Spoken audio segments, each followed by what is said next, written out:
ಒಳ್ಳೆ ಬಟ್ಟೆ ಹಾಕಬೇಕು ಮಗಳು ಅಂತ ಅಮ್ಮ ಖುಷಿ ಪಡ್ತಾಳೆ. ಆದರೆ ಎಷ್ಟೋ ಜನ ತಾಯಂದಿರು ಎಲ್ಲೆಲ್ಲೋ ದುಡಿತಾರೆ. ನಾವಿವತ್ತು ಹೋಟೆಲಿಗೆ ಹೋದರೂ ಕೂಡ ಎಲ್ಲೋ ತಟ್ಟೆ ತೆಗಿತಾಳಲ್ಲ, ತಟ್ಟೆ ತೆಗೆದು ತೊಳೆದಿಟ್ಟು ಬರ್ತಾಳಲ್ಲ, ಅಂಥವರಿಗೆ ನಾವು ದುಡ್ಡು ಕೊಟ್ಟು ಬಂದಿರ್ತೇವೆ. ಯಾಕೆ ಗೊತ್ತಾ? ನಮ್ಮ ದೊಡ್ಡಸ್ತಿಕೆಗಲ್ಲ ಅದು.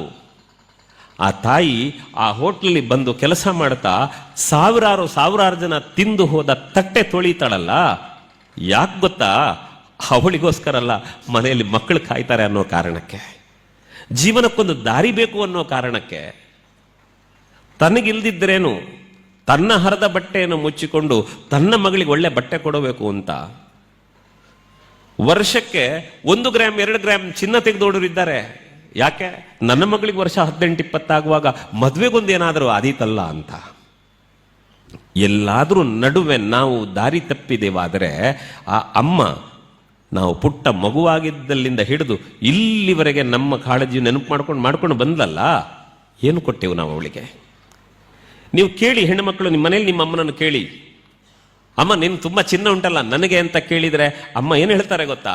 ಇರ್ಲಿ ಮಗ, ನಾನು ಇರುವ ತನಕಲ್ಲ, ನಾನು ಸತ್ತ ಮೇಲೆ ನಿನಗೆ ಅಲ್ವಾ ಅಂತಾಳೆ. ಯೋಚನೆ ಮಾಡಿ. ಯಾಕೆ? ನನ್ನ ಬದುಕಿನ ಏನು ಸಂಪಾದನೆ ಮಾಡಿದ್ರು ಮಗಳೇ ಅದು ನಿನಗಮ್ಮ, ನನಗೆ ಯಾಕೆ? ಇಂತಹ ತ್ಯಾಗದೊಂದಿಗೆ ನಿಮಗೆ ಬದುಕು ಕೊಡುವ ನಿಮ್ಮ ಅಮ್ಮನ ಬಗ್ಗೆ ನಿಮಗೆ ನೆನಪಾಗದೆ ಹೋದರೆ ಅದಕ್ಕಿಂತ ದೊಡ್ಡ ಕೃತಜ್ಞತೆ ಏನಿದೆ ಮಕ್ಕಳೇ?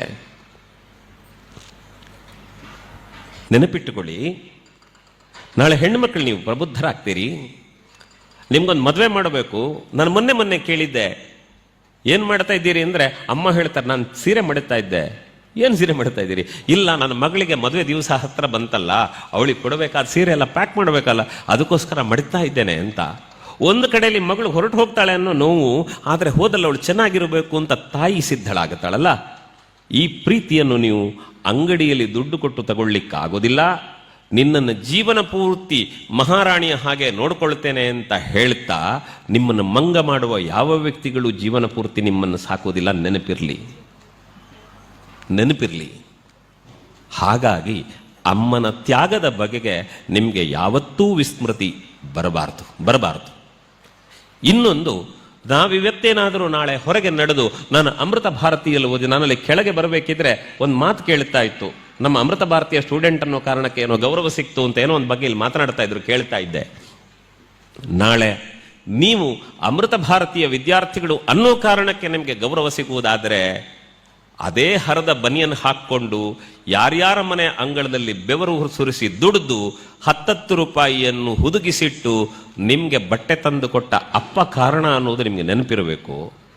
ಯಾರ್ಯಾರ ಮನೆಯಲ್ಲಿ ಬಟ್ಟೆ ತೊಳೆದು ಯಾರ್ಯಾರ ಮನೆಯ ಪಾತ್ರೆ ತಿಕ್ಕಿ ಅಲ್ಲೆಲ್ಲೋ ಸಿಕ್ಕಿದ್ದನ್ನು ಜೋಡಿಸಿಟ್ಟು ನನ್ನ ಮಗಳಿಗಿರಲಿ ಅಂತ ತನಗೆ ಇಲ್ಲದೆ ಇದ್ರು ತನ್ನ ಮಗಳಿಗೆ ತೊಡಿಸಿ ಸಂಭ್ರಮಿಸುವ ತಾಯಿ ಇದ್ದಾಳಲ್ಲ, ಅವಳು ಕಾರಣ ಅನ್ನೋದು ನಮಗೆ ನೆನಪಿರಬೇಕು. ಮತ್ತೆ ಜೀವನದಲ್ಲಿ ಯಾವತ್ತೂ ಕೂಡ ನೀವು ಬೆಳೆದು ನಿಂತಾಗ, ಈ ಕಡೆ ಗಂಡು ಮಕ್ಕಳು ಅನೇಕರಿದ್ದೀರಿ, ನೆನಪಿಟ್ಟುಕೊಳ್ಳಿ ಹುಡುಗರೆ, ಯಾವತ್ತೂ ಕೂಡ ನಮ್ಮಪ್ಪ ನನಗೇನು ಮಾಡಿಟ್ಟಿದ್ದಾನೆ ಅಂತ ಯಾವ ಕಾಲಕ್ಕೂ ಕೇಳಬೇಡಿ. ಯಾಕೆ ಗೊತ್ತಾ? ಒಂದು ವೇಳೆ ನಾವು ಸಣ್ಣ ಮಕ್ಕಳಾಗಿದ್ದಾಗ ಏಕಾಏಕಿ ರಾತ್ರಿ ಸಿಕ್ಕಾಬಟ್ಟೆ ಹುಷಾರಿಲ್ಲ ಅಂತ ಅಳ್ತಾ ಇರಬೇಕಿದ್ರೆ ಈ ದರಿದ್ರ ಯಾಕಾದ್ರೂ ಹುಟ್ಟು ಬಿಡುತ್ತೋ ಅಂತ ನಮ್ಮ ಅಮ್ಮ ನಮ್ಮನ್ನು ಕೊಲ್ತಿದ್ರೆ, ಇಲ್ಲ ಅಮ್ಮ ಎಲ್ಲೋ ಸಂಬಂಧದಲ್ಲಿ ಹೊರಟಿರ್ತಾಳೆ, ಅವಳ ಮೈ ಮೇಲೆ ಮಲಮೂತ್ರ ವಿಸರ್ಜನೆ ಮಾಡಿಬಿಟ್ರೆ ಇದೆಲ್ಲೋ ಹಾಳು ಮಾಡಿಬಿಡುತ್ತು ಅನ್ನೋ ಕಾರಣಕ್ಕೆ ನಮ್ಮ ಅಪ್ಪ ಕೊಲ್ತಿದ್ರೆ ಇವತ್ತು ನಾವಿರ್ತಿರ್ಲಿಲ್ಲ. ನಮಗೆ ಬದುಕು ಕೊಟ್ಟದು ಅಪ್ಪ ಅಮ್ಮ ಅಂತ ನೆನಪು ಮಾಡಿಕೊಳ್ಳಿ. ಬದುಕು ಕೊಟ್ಟವರು ಅಪ್ಪ ಅಮ್ಮ ಅನ್ನೋದು ನೆನಪಿರಲಿ. ಹಾಗಾಗಿ ನಮ್ಮನ್ನು ಉಳಿಸಿದ್ದಾರೆ, ನಮ್ಮ ಕೈಕಾಲು ಸರಿ ಇದೆ, ನಮ್ಮ ಕಣ್ಣು ಸರಿ ಇದೆ, ಬುದ್ಧಿ ಸರಿ ಇದೆ ಅಂದಮೇಲೆ ಇನ್ನು ನಮ್ಗೆ ಅಪ್ಪ ಅಮ್ಮ ಏನು ಕೊಟ್ಟಿದ್ದಾರೆ ಅಂತ ಕೇಳಬೇಡಿ. ಅಪ್ಪ ಅಮ್ಮನಿಗೆ ನಾನು ಏನು ಕೊಡಬೇಕಾದೀತು ಅನ್ನೋದನ್ನು ಯೋಚನೆ ಮಾಡಿಕೊಂಡು ಆ ದಾರಿಗೆ ಹೋಗಿ, ಅದು ನಿಜವಾದ ಬದುಕು.